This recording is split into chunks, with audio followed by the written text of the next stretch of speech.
전지전능하신 하나님 아버지, 저들이 염려하며 근심하고 걱정하던 전쟁이 일어났고 수많은 사람들이 죽으며 피난길에 오른 사건을 우리는 바라보고 있습니다. 하나님을 두려워하지 않고 정의와 사랑이 무엇인지 깨달지 못하는 자들이 시작되어지는 전쟁의 이 시작을 하나님은 아시오니 악한 세력들을 물리쳐 주시기를 간절히 바랍니다. 이 일을 통하여 하나님 이 세상을 다스리고 계심을, 이 세상의 주인이 하나님이심을, 이 세상의 땅의 모든 주권이 하나님 손에 있음을 드러내 주시고 나타내 주시옵소서. 아버지 하나님, 우리가 늘 주기도로 고백하듯이 악에서 구원해 주시고 하늘을 향하여 눈물을 흘리며 기도하는 자들의 기도를 들어 응답하여 주시옵소서. 하나님께서 말씀해 주셨습니다. 긍휼히 여길 자를 긍휼히 여기시겠다고, 자비를 베풀 자를 자비를 베푸시겠다고 하셨습니다. 오늘도 이 땅 위에 하나님의 긍휼이 필요한 자들이 너무나 많습니다. 하나님의 사랑과 정의 속에 하나님을 아버지 하나님 기다리는 사람들이 너무나 많이 있습니다. 찾아가 주시고 만나 주시옵소서. 이러한 전쟁 속에서 안에서도 구원의 사람들 구원내 하여 주시옵소서. 아버지, 2월 마지막 주 예배가 다가왔습니다. 하나님, 그 예배를 우리 모두가 진심으로 기대하고 기다려지고 사모하는 시간을 되어줄 수 있도록 아버지 인도하여 주시옵소서. 우리에게 베풀어 주신 것이 너무나도 크고 우리가 누리는 것이 너무나 많음에도 불구하고 주께 나오지 못하는 자들의 마음을 주님 살펴주셔서 기꺼이 주께 나와 예배하게 하시고 주님을 높이게 하시고 주를 위해 살아내는 인생이 되길 수 있도록 변화시켜 주시옵소서. 오늘도 저희들이 말씀 붙잡고 하루를 시작하고자 소망하오니 하나님, 오늘도 개인의 문제를 갖고 나온 자들의 기도를 응답하여 주시고 우리의 하나님이 되어 주옵소서. 예수님의 이름으로 기도합니다. 아멘. 78장, 시편 78편입니다. 시편 78편입니다. 시편 78편이 본문이 되게 깁니다. 되게 긴데 매일 성경을 보니까 오늘, 내일, 월요일까지 78편이 이어지더라고요. 근데 저희들은 내일 주일이고 월요일날 새벽 예배가 없어서 매일 성경 본문대로 하게 되면 좀 마치지 못할 것 같아서 오늘은 78편의 결론 부분들을 우리 같이 말씀을 나누고 말씀 나누고자 합니다. 그래서 34절부터 이 마지막 절까지를 오늘 본문으로 삼고 같이 나누려고 합니다. 먼저 78편인데 34절부터 53절까지 이제 같이 읽겠는데요. 어저께 말씀드렸던 바대로 시편 78편과 105편, 106편 이 세 편은 역사시라고 말씀을 드렸습니다. 이 역사적인 사건을 통해서 하나님이 얼마나 이스라엘 백성들, 자기들의 백성들을 사랑했는지, 그리고 그것에 비해서 이스라엘 백성들이 하나님을 반하여서 죄악을 품었던 이야기들을 열거를 해서 후세들에게 교훈을 주고자 해서 쓴 시가 역사시입니다. 우리 34절부터 53절까지는 광야 시대에 이스라엘 백성 광야 시대 때에 하나님을 향해서 범죄했던 그때를 회고하는 그런 내용의 고백입니다. 우리 같이 읽겠습니다. 34절부터 53절까지. 하나님이 그들을 죽이실 때에 그들이 그에게 구하며 돌이켜 하나님을 간절히 찾았고 하나님이 그들의 반석이시며 지존하신 하나님이 그들의 구속자이심을 기억하였도다. 그러니 그들이 입으로 그에게 아첨하며 자기 혀로 그에게 거짓을 말하였으니 이는 하나님께 향하는 그들의 마음이 정함이 없으며 그의 언약에 성실하지 아니하였음이로다.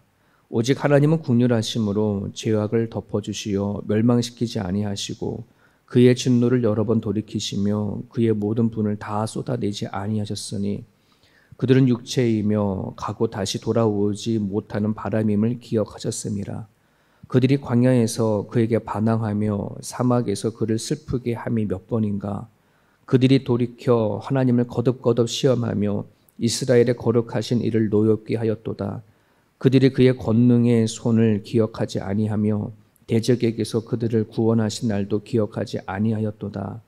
그때에 하나님이 애굽에서 그의 표적들을 소환들에서 그의 징조들을 나타내사 그들의 광과 시대를 피로 변하여 그들로 마실 수 없게 하시며 쇠파리 떼를 그들에게 보내어 그들을 물게 하시고 개구리를 보내어 해하게 하셨으며 그들의 토산물을 황충에게 주셨고 그들이 수고한 것을 메뚜기에게 주셨으며 그들의 포도나무를 우박으로 그들의 뽕나무를 서리로 죽이셨으며 그들의 가축을 우박에 그들의 양떼를 번갯불에 넘기셨으며 그의 맹렬한 노여움과 진노와 분노와 고난 곧 재앙의 천사들을 그들에게 내려보내셨으며 그는 진노로 길을 닦으사 그들의 목숨이 죽음을 면하지 못하게 하시고 그들의 생명을 전염병에 붙이셨으며 애굽에서 모든 장자 곧 함의 장막에 있는 그들의 기력의 처음의 것을 치셨으나 그가 자기 백성은 양같이 인도하여 내시고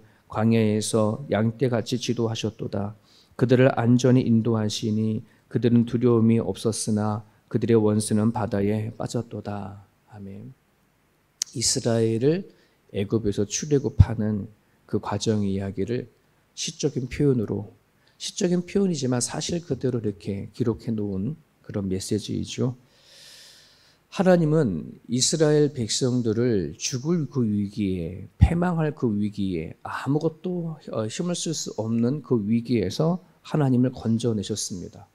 이스라엘 백성들이 애굽에서 하나님을 간절히 찾고 부르짖고 노역이 힘들고 인생 살아가는 것이 무엇인지 알지 못한 상태에 그저 노예로 태어나 노예로 살다가 인생을 마무리할 수밖에 없었던 이스라엘 백성들을 구원해 내주셨는데 그 하나님이 그 크신 은혜와 구원을 기억하지 못하는 거죠. 그러면서 하나님이 이들을 이끌어내시고 구원해 내주셔서 어떤 방식으로 이들을 이끌어 왔는지를 쭉 얘기를 합니다. 자, 그럼에도 불구하고 이 이스라엘 백성들은 어찌 하나님 앞에 아첨하고 하나님 앞에 거짓을 행하고 했을까 하는 것에 대해서 이 시편 기자는 이렇게 얘기를 합니다.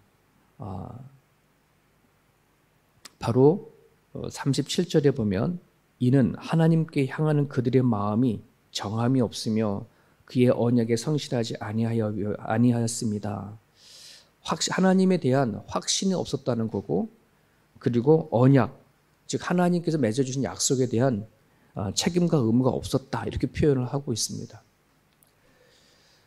하나님께서 이스라엘 백성들을 구원하셨지만 그 구원한 인생을 가운데에서 이들이 잃었을 수 있었던 그것은 뭐냐면 하나님이 말씀을 하심에도 불구하고 그것에 대한 무시하는 것, 잊어버리고 망각, 결국 이것이 하나님이 자신들을 구원하신 것에 대한 확신이 사라져버리는 원인이 되어졌다는 것이죠. 여러분, 우리가 신앙생활에 나갈 때에 하나님을 통해서 곳곳에서 때때로는 하나님을 느끼고 경험하고 또 예배할 때나 또 여러분 개인적으로 기도할 때나 또 살아간 삶의 현장 가운데 하나님이 계시는구나, 또 이때 하나님께 도우시는 거구나 라고 하는 나름대로의 하나님을 경험한 사람들도 있고 그리고 하나님이 자신에게 어떤 일을 행하셨는지를 아주 그냥 너무너무 술술술술 이야기하는 사람들도 있습니다.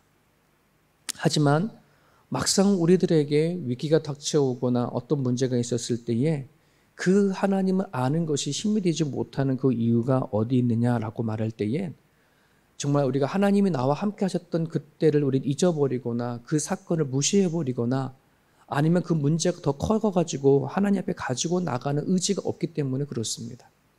그런 부분들 안에서 오늘 우리가 기도해야 할 것은 하나님이 우리를 인격적인 존재를 만들어 주셨고 우리에게 자유의지라고 하는 이 의지를 주셨다고 한다면 우리는 하나님 앞에 그걸 가지고 나아가 마땅히 하나님이 나에게 어떤 하나님이라 전지전능 하나님이시고 나의 하나님이라고 한다면 그대로 살아내야 한다는 것입니다.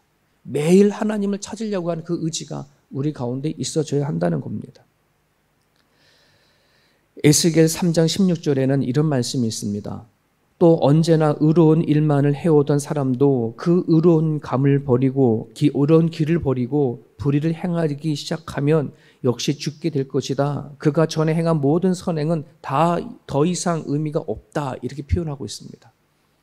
즉 무슨 말이냐면 이스라엘 백성들이 하나님 앞에 죄를 짓고 멸망하는 그 과정 안에는 이스라엘 백성들이 무엇을 붙잡았냐면 하나님과의 깊은 관계가 아니라 그냥 자기 자신들이 그동안에 해왔던 하나님 앞에 제사 드렸던 것들, 하나님 앞에 뭔가 선한 일을 했던 것들, 이미 지나간 과거에 나는 하나님께 이렇게 많이 드려지지 않았습니까?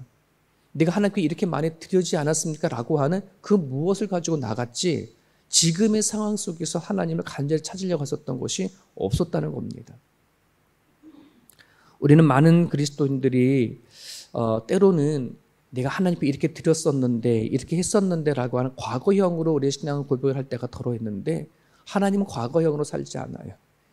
지금의 삶이 어떤가 그것에 대해서 묻고 있습니다. 은혜를 아는 자는 날마다 하나님을 찾아야 합니다. 은혜를 아는 사람들은 날마다 하나님을 기억해야 합니다.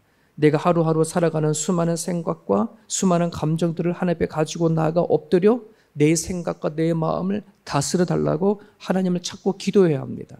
이것이 바로 뭐냐면 하나님의 백성이 되어지고 하나님의 자녀가 된 책임과 의무감입니다. 신랑과 신부가 결혼을 해서 부부가 되어졌다면 나 신랑이 그냥 다 한 달에 월급만 딱 주고 나서는 내 할 도리 다 했어. 이게 아니지 않습니까? 끝까지 이제 평생 같이 살아내야 하는 것이 신랑의 역할이고 신부도 뭐 하는 거야? 아내가 되어져서 평생 같이 살아내어져 가는 것이 서로의 책임과 의무 아니겠습니까? 하나님은 우리를 구원해 주시면서 당신께서 우리의 신랑이 되어주겠다. 내가 너희 하나님이 되어주겠다. 이 말 안에는 하나님의 책임과 의무를 다 하시게 해주시겠다고 한 약속이거든요. 그러면 우리들이 해야 할 의무와 책임감이 있습니다. 우리가는 신부지 않습니까? 예수 그리스도를 믿는 사람은 신부라고 얘기하지 않습니까? 신부의 역할을 해야 합니다.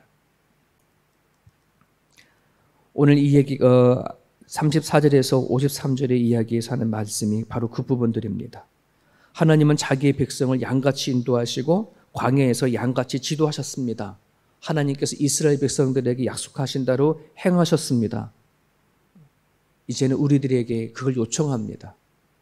구원받은 백성으로, 하나님의 어린 양으로, 하나님의 신부로 우리가 마땅히 해야 할 것을 우리에게 요청하는 그런 메시지입니다. 우리 54절부터 64절까지 있습니다. 가나안에 정착한 이후에 이스라엘 백성들이 가나안 정착한 이후에 우상 숭배를 했던 그 내용 이야기인데요. 우리 같이 한번 읽습니다. 54절부터 64절까지입니다. 시작. 그들을 그의 성소의 영역 곧 그의 오른손으로 만드신 산으로 인도하시고 또 나라를 그들의 앞에서 쫓아내시며 줄을 쳐서 그들의 소유를 분배하시고 이스라엘의 지파들이 그들의 장막에 살게 하셨도다.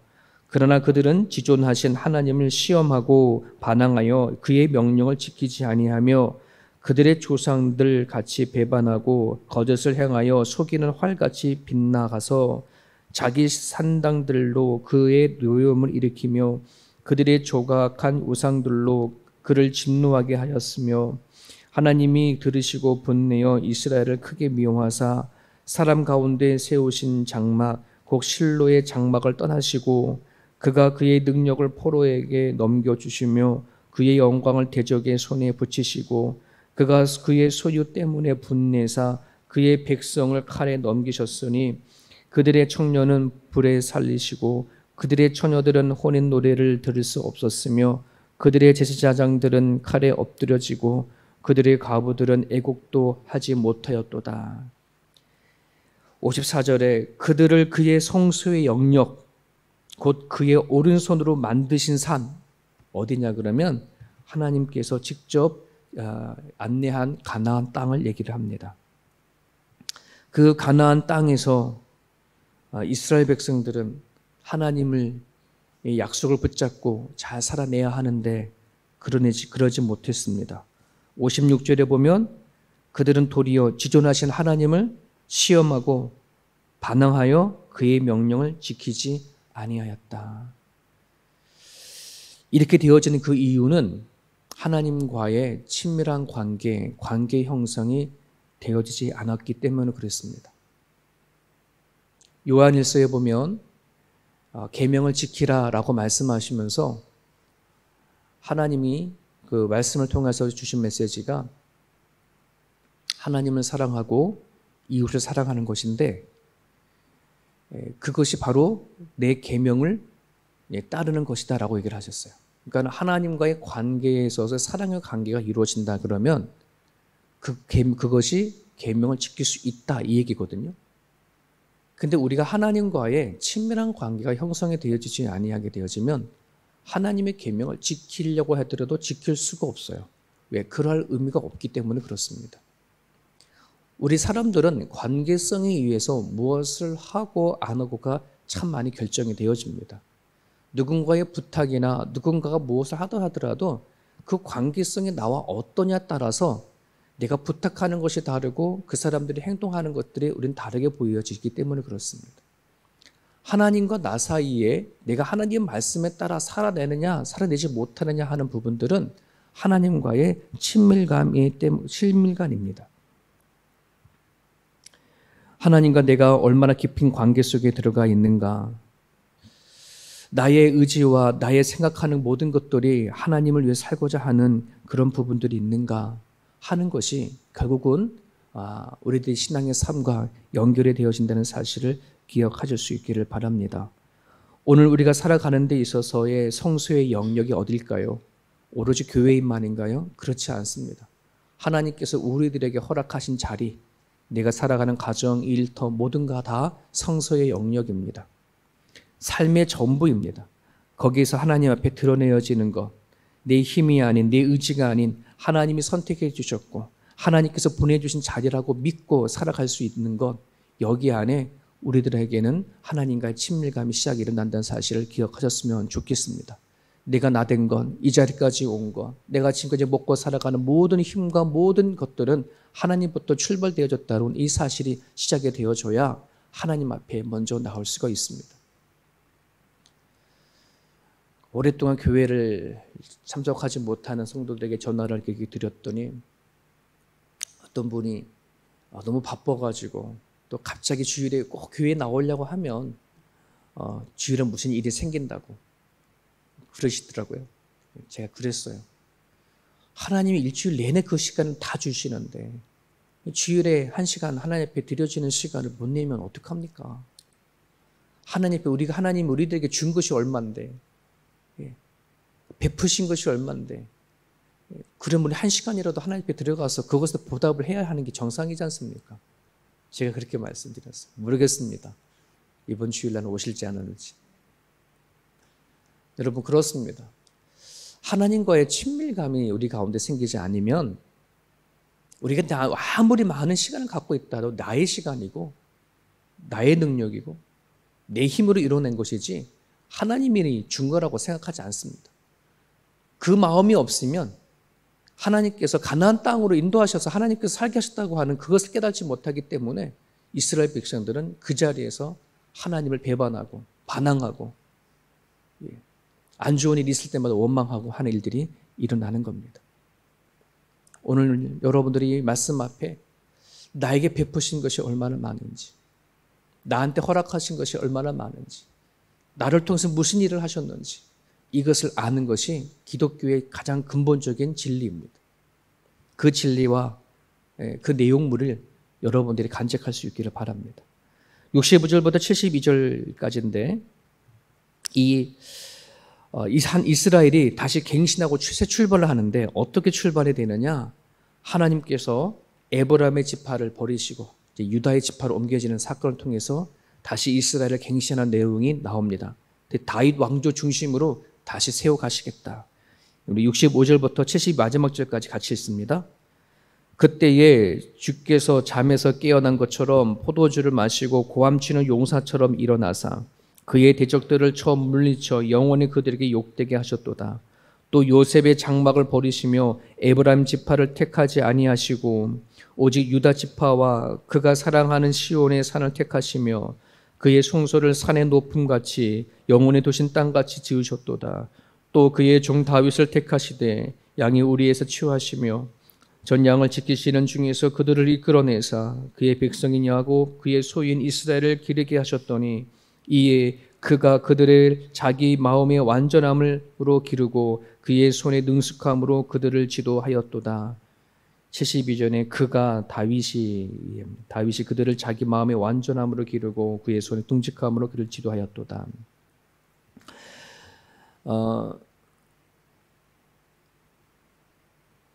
여러분, 하나님 우리가 지금 창세기를 보고 있지만 야곱의 아브라함의 아들 이삭을 낳은 쌍둥이 야곱과 해서 장자권을 원래 에서가 있는데 야곱이 가로챘지 않습니까? 둘째가. 그래서 이 야곱을 통해서 그 다음에 장자권이 어디로 흘러가느냐? 르우벤인데, 그잖아요. 순서로 따지면 르우벤이잖아요. 첫째 아들이니까. 근데 르우벤을 흘러가지 않지요. 왜냐하면 그가 한 나쁜 짓도 있고 결국은 그 르우벤을 가지 아니하고 둘째 시므온데도 가지 않아. 세겜에서 사람 죽인 이 사건들이 있고 레위도 들어가지 않아요. 나중엔 유다까지 가는데 왜 유다 족속까지 가는 이유는 여기까지 얘기를 하고 있거든요. 근데 여러분 원래는 지난번에 말씀드렸던 것처럼 야곱은 자기 생각하기를 장자권이 르우벤이 아니라 자기가 사랑하는 아내 라헬의 첫 아들 요셉에게 주고 싶었다고 말씀을 드렸어요. 그러니까 야곱의 장자권은 요셉에게 줘야 되겠다. 그게 그가 갖고 있는 생각이죠. 왜? 자기가 사랑하는 사람 레아가 아니었고 라헬이었기 때문에. 그런데 요셉이 애굽의 국무총리가 되어지면서 그의 아내가 뭐였어요? 이방인이었어요. 그러다 보니까 결국은 요셉의 아들로 데려가지 못하는 거예요. 그 당시에는 유대의 혈계는 목의 혈통으로 흘러가지 않습니까? 그런데 그의 손자들이 에브라임과 므낫세인데 둘 다 유대인이 아닌 거예요. 그래서 양자로 삼죠. 어떻게 하면 이 요셉을 통해서 장자권을 흘러가게 하느냐라고 해서 야곱이 그의 손자 둘을 양자로 아들로 삼아서 요셉 지파는 대신에 에브라임 지파, 므낫세 지파가 되죠. 근데 므낫셋이 형이고 에브라임이 둘째잖아요. 그런데 야곱이 둘째 장자권을 가졌으니까 또 축복할 때 손을 엇걸려서 에브라임에게 장자권을 흘러가게 하죠. 이게 야곱이 생각했던 장자권을 흘러가는데 근데 에브라임이 죄를 짓지 않고 잘 지나갔으면 아마 에브라임이 그렇게 될지도 모르겠습니다만은 에브라임이 죄가 있었어요. 그 죄를 지적하면서 하나님이 흘러갔던 것을 거두어내서 유다 지파에게 흘러가게 하신 내용이 오늘 본문의 이야기의 노래인 건데 에브라임이 어떤 죄를 졌냐라고 한다 그러면 그들이 가나안 땅에 들어왔을 때에 하나님을 향한 제사, 하나님을 향한 그 믿음이 변질이 되었어요. 우상 숭배이고 그리고 교만입니다. 특별히 이 에브라임 지파가 가나안 땅을 정복하는 과정 안에서 하나님 가나안에 있는 모든 족속을 다 멸하라 했지만은 에브라임이 그거 따르지 않았어요. 왜? 그들을 종족을 죽이지 아니하고 그들을 포로로 삼아서 자기 자신들의 노예로 삼았어요. 권력, 교만, 이런 것. 하나님이 그걸 아시고 에브라임을 택하지 아니하시고 버리시고 유다 지파로 가게 되어지죠. 여러분은 기억을 해야 될 것이 있습니다. 하나님이 우리를 택했다라고 하는 이 고백은 누구나 다 합니다. 우리는 크리스찬이다. 날 택했다라고 합니다. 하지만 여러분 우리가 과연 하나님 앞에 일부러 고의적으로 죄를 짓는 부분에 대해서는 하나님도 내버려 두셔요. 나는 한 번 하나님을 믿었으면 하나님 죽을 때까지 난 구원받았어. 이 주장을 외치는 것이 구원파이지 않습니까? 내가 하나님을 믿고 예수를 믿으면 나는 이제 구원받았으니까 내가 앞으로 어떤 짓을 한다고 하더라도 어떤 잘못을 한다 하더라도 난 천국 가. 이게 구원파의 논리입니다. 우리는 구원파 아닙니다. 구원을 이루어내야 합니다. 일부러 하나님을 알고 예수님도 알고 성령 하나님 어떤 분이신도 알면서도 불구하고 하나님을 살아내지 않고 일부러 내 멋대로 내 생각대로 살아간다고 했을 때는 하나님 걷어내 버리십니다. 그래서 주여 주여 외치는 자마다 다 천국에 들어가지 않는다고 말씀하잖아요. 그렇죠? 그런 부분들 안에서 오늘 우리가 기억해야 할 부분들은 하나님 나라 갈 때까지 구원을 이루어내는 것입니다. 구원을 받은 자답게 살아내어지는 것입니다. 그 결단과 그 의지가 우리 가운데 있어져야 합니다. 하나님을 인격적으로 믿는 사람들마다 하나님을 정말 나를 살리시는 하나님이라고 믿는 사람들마다 해야 할 일들은 내 인생을 다 들여서라도 내 남은 인생을 다 바쳐서더라도 그 구원을 이루어내고 붙잡아야 한다는 것입니다. 안일하지 않기를 바랍니다. 교회에 다니는 것으로 그냥 내가 교회 와서 예배 드리는 것으로 우리는 내 할 도리 다 했다 하지 않기를 원합니다. 예수님께서는 십자가에 못 박혀 죽이시기까지 하시며 우리에게 사랑을 드러내 주셨습니다. 우리는 그것까지 못하다 할지라도 우리는 나름대로 할 수만 있다면 주를 위해 살아낼 수 있는 그런 세움교회 성도가 될 수 있기를 바랍니다. 오늘 주신 말씀을 붙잡고 우리가 기도하실 때 이렇게 기도했으면 좋겠습니다. 하나님부터 오는 은혜는 날마다 일용할 양식, 매일 하나님을 찾는 그런 양식을 여러분 구할 수 있기를 바랍니다. 어제 기도한 것으로 오늘 살지 아니하고 오늘 기도로 오늘을 살아내고 오늘 말씀으로 오늘을 살아내어질 수 있도록 기도해 주시길 바랍니다. 우리가 살아가는 모든 자리는 하나님이 우리에게 마련해 주시고 주신 성령의 자리입니다. 기억하고 그 자리에 변질되지 않도록 살아내어 줄 수 있기를 바랍니다. 하나님을 두려워하는 심정으로 살아낼 수 있기를 바랍니다. 하나님이 촛대를 옮기시는 분이시 하나님이십니다. 나한테 주셨던 이 믿음의 촛대가 옮겨지지 않도록 끝까지 구원을 붙잡는 우리가 되어줄 수 있도록 하나님 앞에 기도드렸으면 좋겠습니다. 말씀 주신 말씀 붙잡고 자유롭게 기도하시다가 돌아가시길 바랍니다.